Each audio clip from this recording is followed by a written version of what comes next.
प्राचीन काल में बहुत बड़े मायावी मायासुर ने जब रुद्रदेव की कमनीय कीर्ति में कलंक लगाना चाहा, तब इन्हीं भगवान श्री कृष्ण ने फिर से उनके यश की रक्षा और विस्तार किया। राजा युधिष्ठिर जी ने पूछा, नारद जी, मैं दानव किस कार्य में जगदीश्वर भगवान शंकर का यश नष्ट करना चाहता था और भगवान श्री कृष्ण ने किस प्रकार उनके यश की रक्षा की, आप कृपा करके बतलाइए। नारद जी ने कहा, एक बार इन्हीं भगवान श्री कृष्ण से शक्ति प्राप्त करके देवताओं ने युद्ध में असुरों को जीत लिया, तो सब असुर मायावियों के परम गुरु मैदानों की शरण में गए। जब देवताओं ने असुरों पर विजय प्राप्त कर ली, तो सब के सब असुर मायावियों के परम गुरु मैदानों की शरण में गए।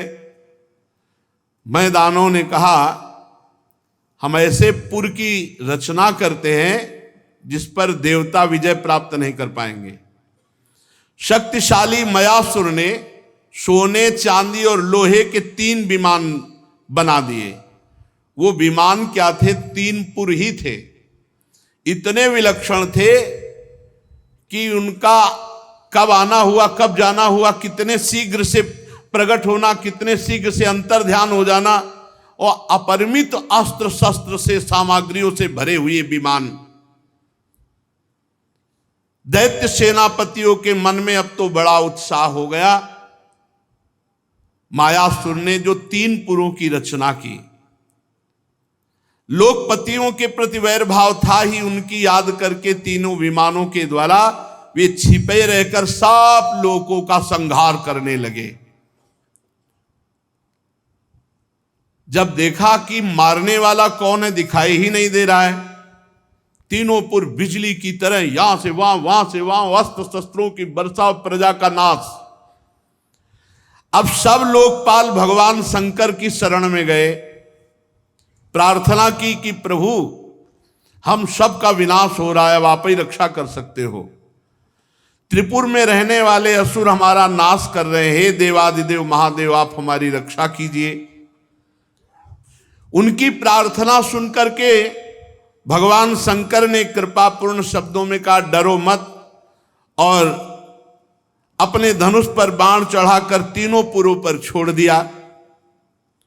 उनके बाण से सूर्यमंडल से निकलने वाली किरणों के समान बहुत से, एक बाण से करोड़ों, असंख्यों बाण प्रकट हो गए, और आग की लपटें निकल रही थी उन बाणों से।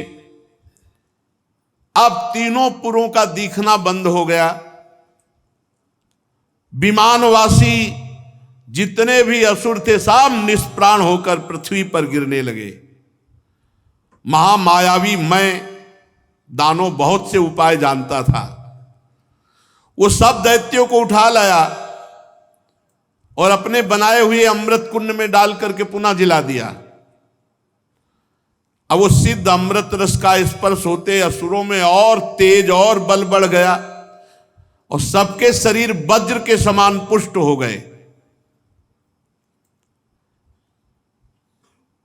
भगवान श्री कृष्णचंद्र ने देखा कि महादेव जी का प्रयास तो निष्फल हो गया, और वो सब असुर विमानों पर चढ़कर और आतंक मचाने लगे। भगवान श्री विष्णु जी को प्रेरित किया, वो गौ बन गए और ब्रह्मा जी बछड़ा बन गए, और दोनों मध्याह्न के समय उन तीनों पुर में गए जहां अमृत के कुंड थे, जिनमें दैत्यों को जिलाया था। सारा का सारा अमृत पी गए।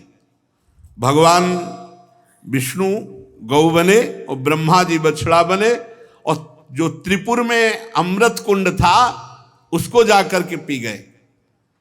यद्यपि दैत्य लोग रखवाली में थे, पर भगवान विष्णु की दृष्टि पड़ते सब बेसुध हो गए।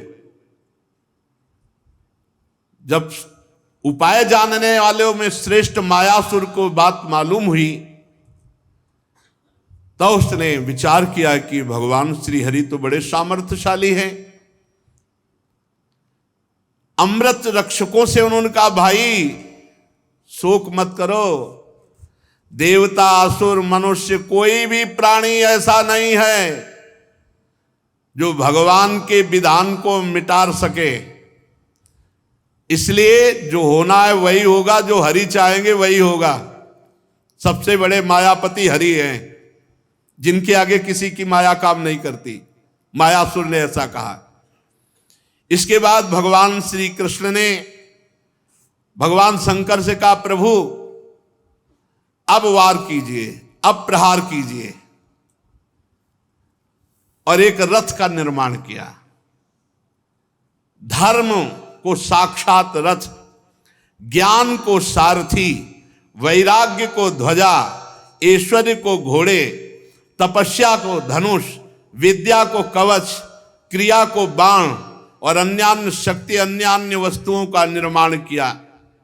भगवान शंकर ऐसे रथ पर विराजमान हुए। पिनाकपाणी भगवान शंकर ने अभिजीत मुहूर्त में धनुष पर बाण चढ़ाया और तीनों दुर्भेद्य विमानों को भस्म कर दिया। इसलिए एक नाम पड़ा त्रिपुर विनाशक। उसी समय स्वर्ग में दुंदुबिया बजने लगी। देवता ऋषि लोग देवादिदेव महादेव जी के ऊपर पुष्पों की वर्षा करने लगे। युधिष्ठिर इस प्रकार तीनों पुरों को भस्म करके भगवान शंकर ने त्रिपुरारि की पदवी प्राप्त की। ब्रह्मादिकों ने भगवान शंकर की स्तुति की और अपने धाम को चले गए। ये जो तुम्हें जगत गुरु भगवान श्री कृष्ण और जगत गुरु देवाधिदेव महादेव जी की त्रिपुर विनाशक लीला सुनाई, ये जो सुनेगा उसके सब संकट बाधाएं नष्ट हो जाएंगी।